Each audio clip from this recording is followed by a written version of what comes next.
নমস্কাৰ। আজি মই নিযুক্তি সম্পৰ্কীয় কেইবাখনো গুৰুত্বপূৰ্ণ বৈঠকত অংশগ্ৰহণ কৰিছিলোঁ।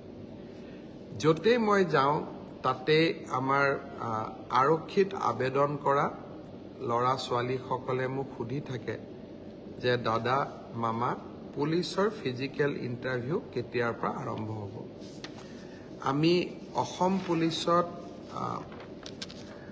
৬,৪৩৪টা পোষ্টৰ বাবে আবেদনৰ প্ৰক্ৰিয়া আৰম্ভ কৰিছিলোঁ আৰু আজি আমি সিদ্ধান্ত ললো যে অহা ৩ অক্টোবৰৰ পৰা পুলিচৰ ফিজিকেল টেষ্টসমূহ আৰম্ভ হ'ব। গতিকে মই সকলোকে অনুৰোধ কৰিম যে বানপানীৰ যেতিয়াই পানী শুকাব আমাৰ খেলপথাৰসমূহ মুকলি হ'ব, আমি দৌৰা প্ৰেক্টিছ আৰম্ভ কৰিব লাগে, কাৰণ ৩ অক্টোবৰৰ পৰা অসম আৰক্ষীৰ ফিজিকেল টেষ্ট আৰম্ভ হ'ব।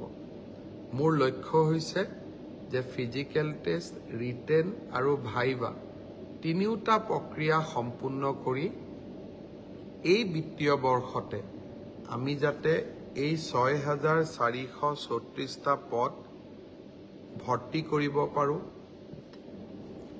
এটা সুন্দৰ নিযুক্তি প্ৰক্ৰিয়াৰ মাজেৰে ল'ৰা ছোৱালীক নিযুক্তি দিব পাৰোঁ আৰু তাৰ লগে লগে ২০২৫ চনৰ বাবে আকৌ এবাৰ নিযুক্তি প্ৰক্ৰিয়া আমি যাতে আৰম্ভ কৰিব পাৰোঁ।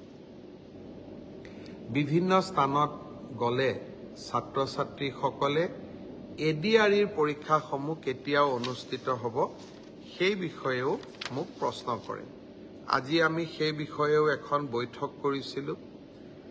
ADREৰ আসাম ডিৰেক্ট ৰিক্ৰুটমেণ্ট এক্সামিনেশ্যন, যাক আমি চমুকৈ ADRE বুলি কওঁ, ADREৰ গ্ৰেড 3 পোষ্টসমূহৰ পৰীক্ষা 15, 22 আৰু 29 ছেপ্টেম্বৰত অনুষ্ঠিত হ'ব। মই আকৌ এবাৰ কৈছোঁ যে গ্ৰেড 3 পোষ্টসমূহৰ বাবে ইণ্টাৰভিউ 15, 22 আৰু 29 ছেপ্টেম্বৰত অনুষ্ঠিত হ'ব। এই পৰীক্ষা এইবাৰ লোকসেৱা আয়োগে পতা পৰীক্ষাৰ আৰ্হিত হ'ব।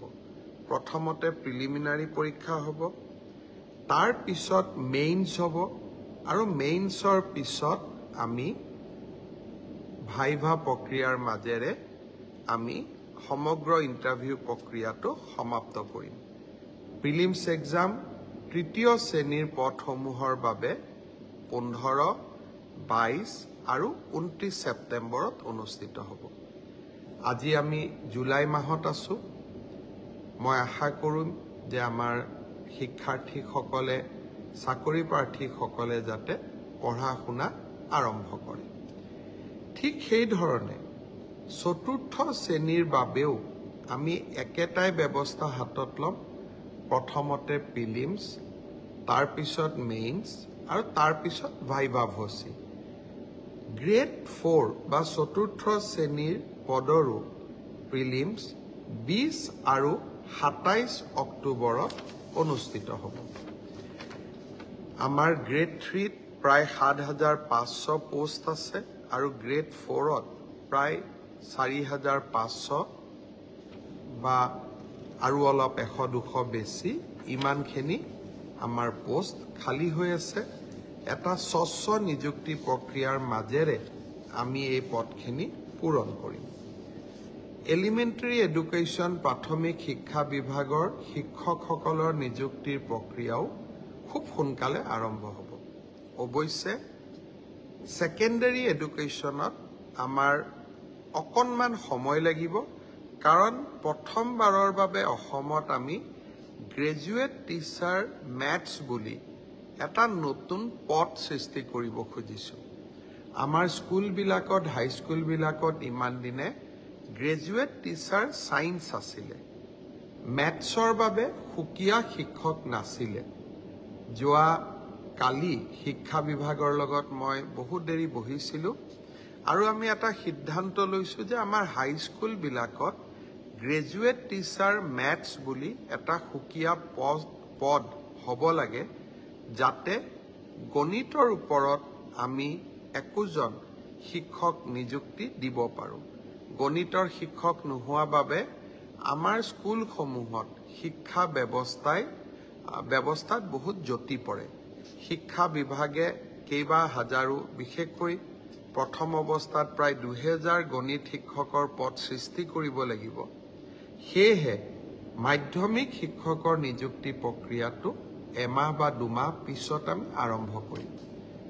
সেই হলেও মোৰ লক্ষ্য যে এই গোটেই পোষ্টখিনি গ্ৰেড 3 7600, গ্ৰেড 4 5000, পুলিচত 6434, এলিমেণ্টাৰী এডুকেশ্যনত 5550 গৰাকী শিক্ষক, ছেকেণ্ডাৰী এডুকেশ্যনতো প্ৰায় 8000 শিক্ষক, এই গোটেই অৰ্থাৎ প্ৰায় 35000 নিযুক্তি আমি মাৰ্চ মাহ বা এপ্ৰিল, বিশেষকৈ বহাগ বিহুৰ আগতে আমি শেষ কৰিব খুজিছোঁ।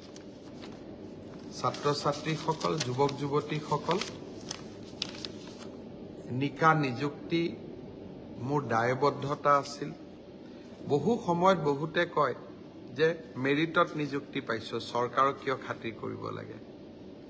পংকিলতাৰ দিনত ৰাজনৈতিক দৃষ্টিৰ পৰা আঁতৰি মেধাৰ ভিত্তিত নিযুক্তি দিয়া সিদ্ধান্তই ৰাজনৈতিকভাৱে আমাক কৰবাত বহুত ক্ষতি কৰে। আনকি আমাৰ দলৰ মানুহবিলাকো বা আমাৰ দলৰ কাৰ্যকৰ্তাবিলাকো কেতিয়াবা মন বেয়া কৰে যে আমি দল কৰোঁ কিন্তু চাকৰি আমি নাপাওঁ। তথাপিতো মেৰিটত নিযুক্তি দিয়া মোৰ এক দায়বদ্ধতা আছিল আৰু সেই দায়বদ্ধতা পালন কৰাৰ বাবে মই আকৌ এবাৰ সাজু হৈছোঁ। বহুদিন অসমত বহু ধৰণে নিযুক্তি হৈছিল, কিন্তু মেধাৰ ওপৰত নিযুক্তি এনেকৈ কেতিয়াও হোৱা নাছিল। 1 লাখ নিযুক্তি সমাপ্ত কৰি নিৰ্বাচনী সভাবিলাকত মই যি ধৰণে প্ৰতিশ্ৰুতি দিছিলোঁ যে মই আৰু 50,000 নিযুক্তিৰ ব্যৱস্থা কৰিম, তাৰ প্ৰতি ধাৱমান হৈছোঁ। আজিৰ পৰা সেই প্ৰক্ৰিয়া আৰম্ভ হ'ল। সকলোকে বহুত শুভেচ্ছা জনাইছোঁ। ভালকৈ পঢ়িব লাগে আৰু দেউতা মাৰ লগতে সকলোৰে সুনাম বৃদ্ধি কৰিব লাগে। ইমানতে মই সামৰণি মাৰিম।